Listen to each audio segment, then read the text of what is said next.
Hello everyone. Today I am coming to you with a concept that may sound very strange or possibly even insane.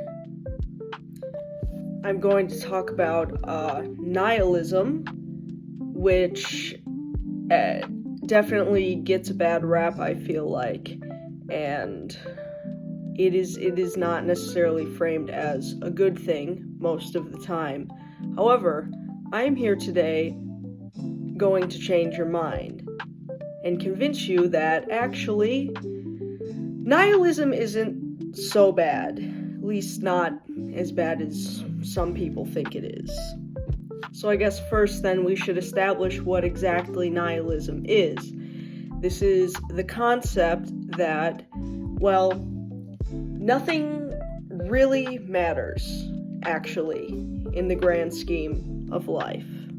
Usually, nihilism is paired with atheism. I mean, I haven't met many spiritual people who consider themselves to be nihilistic, because usually spirituality goes hand in hand with finding meaning in life. When I say that there really is no meaning to life, and go on to fully accept that as a fact, then,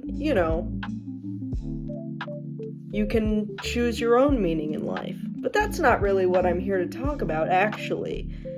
What I'm really here to talk about is the two different types of people that result from this sort of realization. Now, the first person that I'm going to mention is basically the stereotype. I mean, I'm still mentioning it because even though it is a stereotype, I guess some people could actually, and do actually, end up going down this path. And that first person is the person who realizes that there's no meaning in life, and so then they basically allow their life to fall apart or end up ruining it somehow because they basically have no hope for the future, no compassion for others, because they figure, well, what's the point, in the long scheme? If somebody gets hurt or I do something harmful, why does it even matter? It doesn't. You could go about it that way, but I wouldn't recommend it, I mean, obviously I don't agree with it from a subjective standpoint, and most people won't agree with that, and that's just not what most people think a person should become from having this type of thought. But, of course, I can't objectively argue why someone shouldn't do that, because, once again,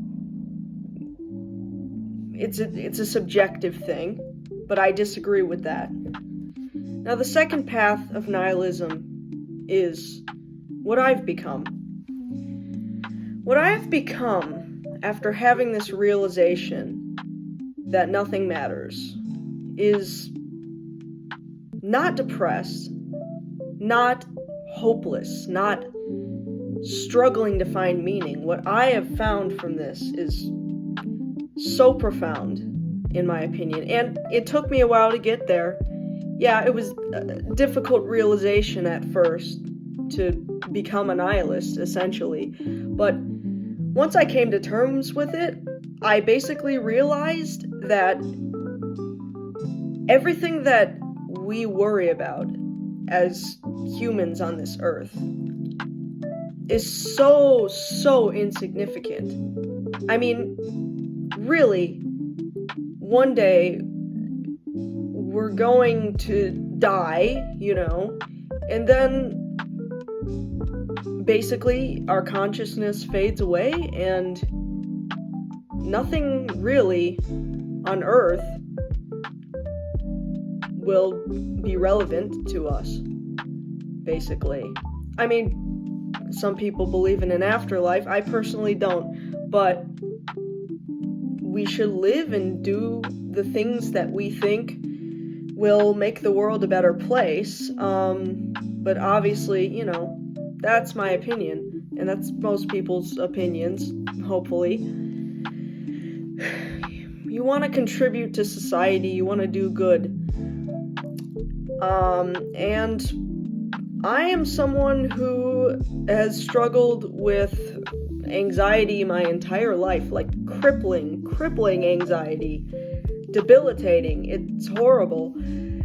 And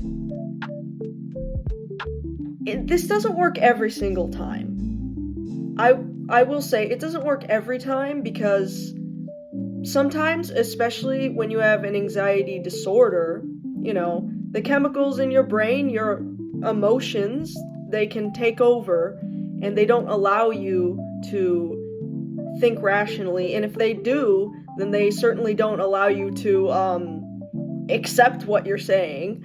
So this may not always work, but I have used this as a tip to lessen my anxiety over the years. I realized that if I'm extremely anxious about something, all I can really do sometimes that will fix it is just think about the fact that whatever is worrying me right now doesn't matter. It really doesn't. I mean, it's so nothing. And if it is nothing, then what even is the point of worrying about it? I mean, anxiety can cause us to freak out over extremely small things. I would get anxious if I was on the couch and I was sitting there and I would just be thinking about, like, oh, I should be doing something productive. 24/7, why aren't I working on something? Why aren't I going out making music? Why aren't I taking advantage of life? And what I forgot to really acknowledge is just being present and experiencing life as it is. Because life, we only get one shot at, and it's this magnificent thing. And I feel that we forget that so often, and we sort of take it for granted, I feel like, the fact that we're alive. You ever think about the fact that you're alive? It's pretty scary, actually, once you, really realize the fact that you exist, and that it took billions of years just for you to exist. It's really strange. Very, very strange. And the more you think about things like this, the scarier it can get, but the more liberating it can also feel. And that's why I feel that nihilism is so liberating, because it allows you to let go. Because you stop attributing meaning to every little thing. And this is where the make your meaning part comes in. This is where it comes in. Once you let go of meaning, then you can bring it back in however you want, because you realize that all of it is your choice. And since all of it is your choice, you can take advantage of life however you want to, really. With that, I hope you all have a very happy 2026, and hopefully I will be making more videos soon. And because I don't care and nothing matters, I'm not going to delete my old videos that I might consider cringy. Instead, I'm just gonna keep them up. If you choose to watch them, doesn't bother me. Because it doesn't matter, really. Love you. Goodbye.